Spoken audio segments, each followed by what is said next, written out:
Hello दोस्तों, नमस्कार। आज सांख्यिकी का दूसरा वीडियो है। इसमें हम लोग देखेंगे कि माध्य क्या होता है और उसका गुण क्या है। तो ध्यान देना दोस्तों, माध्य इसे औसत भी कह सकते हैं, इसी को समांतर माध्य बोला जाता है। समांतर माध्य कहते हैं। तो यह जो है इसका फॉर्मूला होता है, इसकी डेफिनेशन में देगा सभी प्रेक्षणों का योग बटा प्रेक्षणों की कुल संख्या। ध्यान दिएगा दोस्तों कि माध्य किसको कहेंगे, या माध्य जो है वही सिर्फ औसत भी है और समांतर माध्य है, तीनों एक ही तरीके से ज्ञात किया जाता है।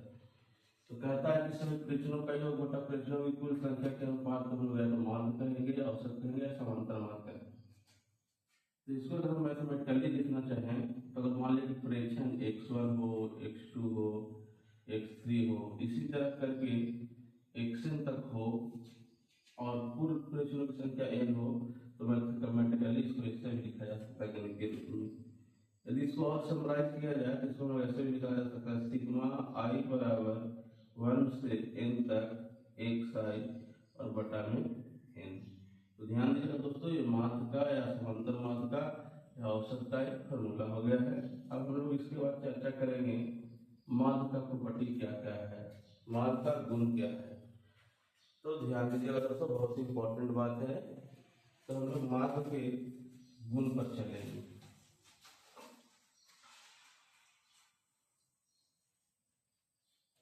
ध्यान दीजिएगा दोस्तों, माध्य का गुण, माध्य का गुण, properties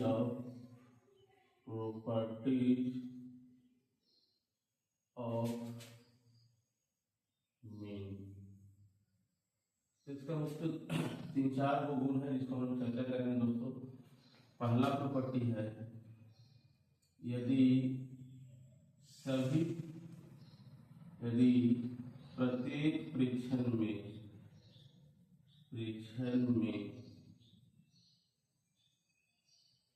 कोई अचर राशि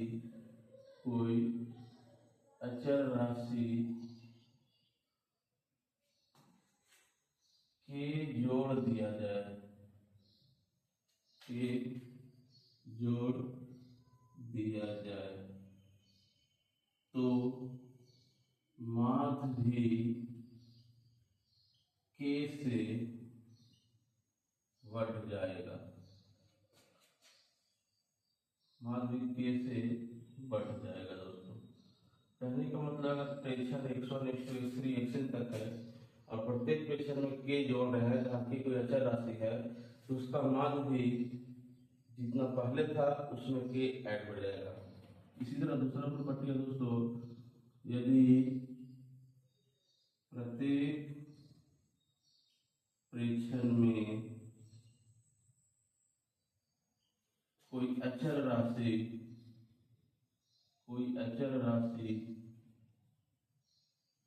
के घटा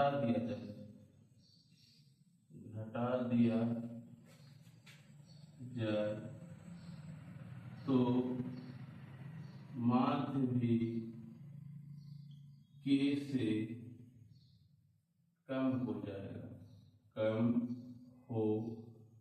जाएगा दोस्तों। तीसरा प्रॉपर्टी है कि यदि प्रत्येक अचर राशि में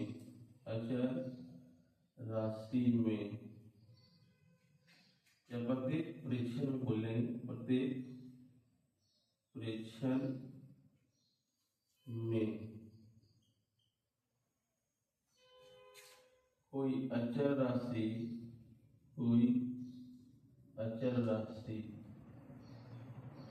k से गुना कर दिया जाए। क्या कर दिया जाए? गुना कर दिया जाए। लेकिन यहाँ ध्यान देने योग्य बात दोस्तों कि के बराबर 0 नहीं होना चाहिए, के बराबर 0 नहीं होना चाहिए। तो मान लीजिए के से गुना हो जाएगा, गुना हो जाएगा। ये तीनों प्रॉपर्टी का आप लोग स्क्रीनशॉट ले सकते हैं दोस्तों। इसके बाद हम लोग चौथा प्रॉपर्टी का कैसे करेंगे।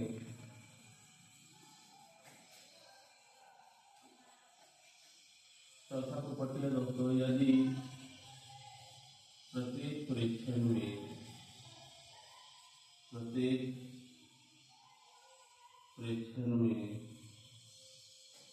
के से भाग दिया जाए, लेकिन यहाँ भी ध्यान देना दोस्तों कि नॉट इक्वल टू 0 होना चाहिए और भाग दिया जाए। तो माध्य भी के से भाग हो जाएगा। इसके बाद दोस्तों 4 प्रॉपर्टी है और बहुत ही इंपॉर्टेंट प्रॉपर्टी है, इसको ध्यान में रखिएगा और इसका हम लोग आगे यूज करेंगे। तो हम लोग इसमें देखा मास कैसे कहते हैं, मास का कितना गुण है, तो इम्पोर्टेंट 4 गुण है और 4 गुण के बाद हम लोग टॉपिक शुरू करेंगे माध्य का।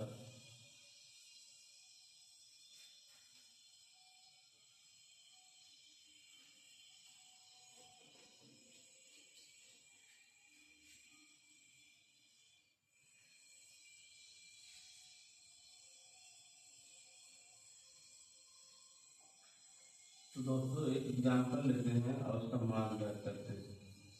बहुत संख्या 16, 12, 10, 8, 6, 4। इसका समांतर मान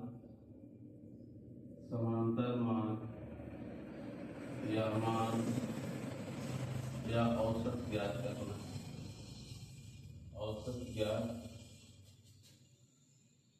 करना है। तो ध्यान दीजिएगा दोस्तों, मान के बराबर हम जान चुके हैं सभी प्रेक्षणों का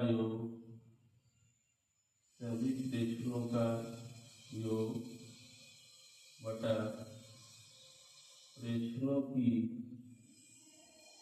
कुल संख्या होता है। सभी प्रेक्षणों का योग बटा प्रेक्षणों की कुल संख्या होता है।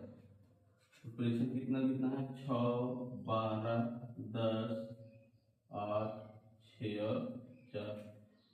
सबको गिन लेंगे, कितना है 3, 3, 6 से भाग कर देंगे।